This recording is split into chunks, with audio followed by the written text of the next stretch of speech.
Hi, my name's Dr. Ange, and I'm sure, like me, you think that nurses all do an amazing job when it comes to looking after us when we're poorly.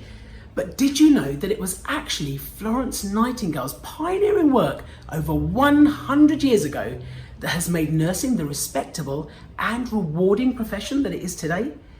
And also, did you know that Florence had to fight for many years to be allowed to become a nurse, which is all she ever wanted to do? Well, here she is to tell us about those struggles that she had to overcome, and I'm so glad she did.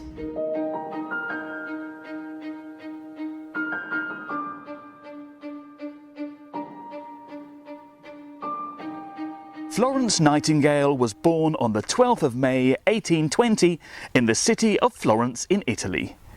It was this remarkable woman who would change the face of nursing forever.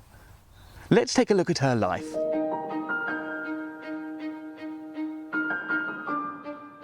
Good day.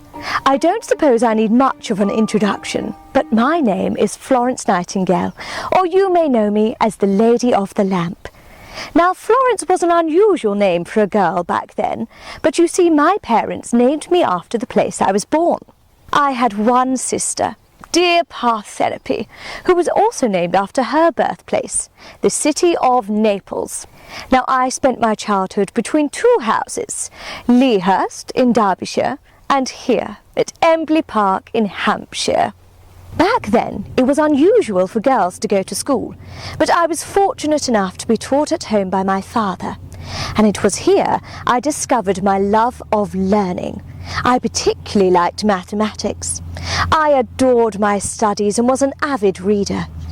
From earliest childhood, I was always interested in caring for others, and I would often accompany my mother to the village to bring medicine, food and comfort to our sick neighbours.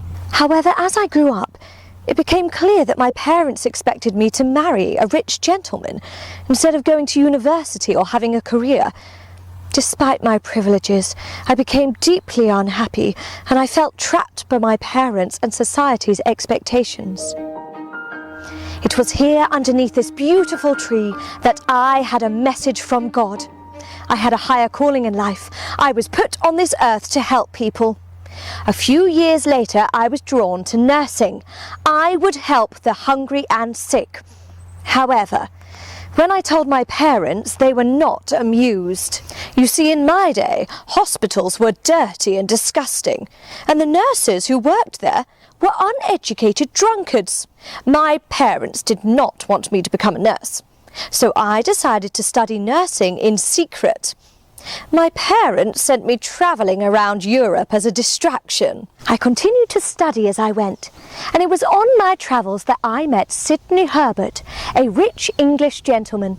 Now, we'll come back to him later in my story.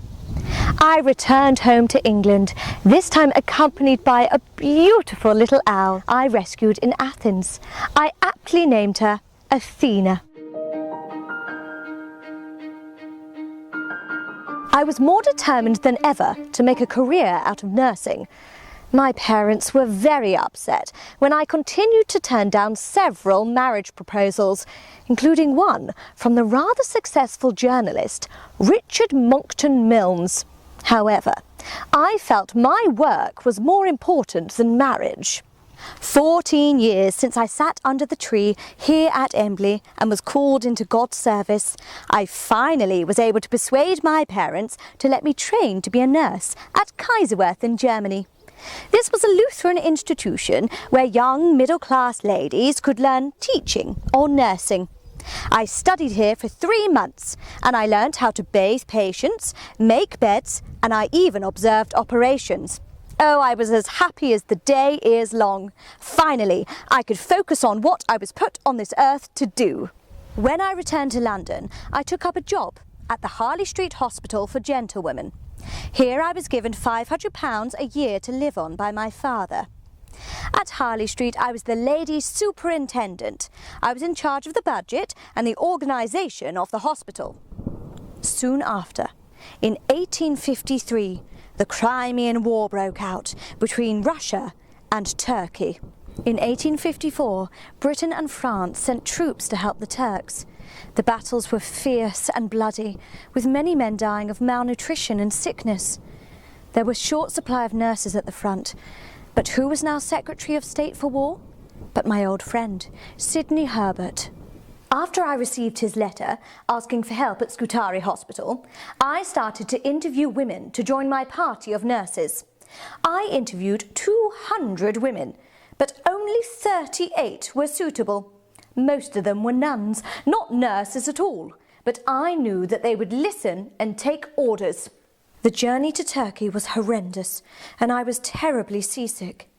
But what we encountered at the doors of Scutari Hospital was unlike anything we had ever encountered before.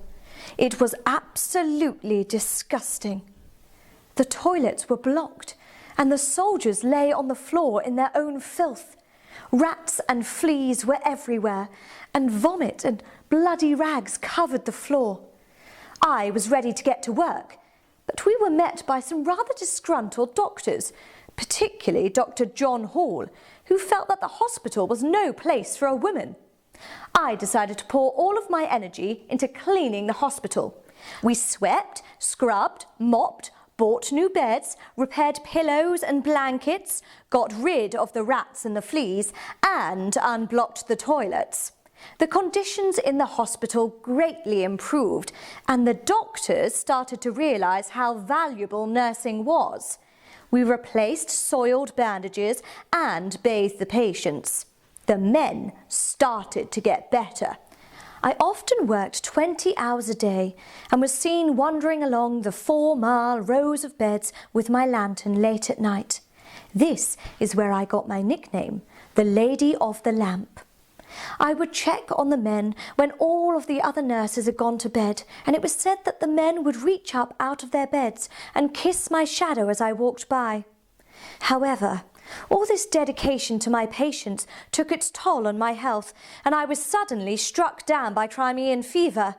And although I recovered, I was haunted with ill health for the rest of my life. The war ended on the 30th of March, 1856. Now, since I'd gone away, I'd become quite famous. Much to my dismay, I didn't like the buzz-fuzz around my name, so I decided to travel home under the name of Miss Smith. And it worked. I managed to get home to Derbyshire anonymously, and I walked the rest of the journey from the station to my beloved Lea Hurst on foot. Although the Crimean War had ended, this was no time to rest, and I set about laying the foundations of nursing. I was determined that the mistakes of the Crimean War would not be repeated, and I set to write a formal report. I used statistical diagrams to illustrate my findings, and I called these diagrams coxcombs. Thanks to the generous public, who raised over £44,000, I set up the Nightingale Training School at St Thomas's Hospital. Finally, nursing had become a respectable profession. I also spent my time writing, and my first book, Notes on Nursing, was published in 1860. With its primary message being that preventing sickness through cleanliness, ventilation and a healthy diet was much better than a cure. It was a bestseller, with 15,000 copies being sold in the first month of publication. I moved to South Street in Mayfair and lived there for the rest of my life, spending time between there and Claydon House in Buckinghamshire, where my beloved sister Parthenope lived with her husband, Harry Verney. In my later years, I became the first woman to receive the Order of Merit from King Edward VII, and the second woman to be awarded the Honorary Freedom of the City of London. At her home in South Street, on the 13th of August 1910, Florence Nightingale died in her sleep, aged 90. Following her wishes, Florence's family declined a burial at Westminster Abbey, and instead she was buried in her family's plot at St Margaret's Church near Embley Park, with a public memorial service attended by many nurses held at St Paul's Cathedral. However, Today, Florence Nightingale's legacy lives on as she continues to inspire countless generations of new nurses and is celebrated at the Florence Nightingale Museum in London.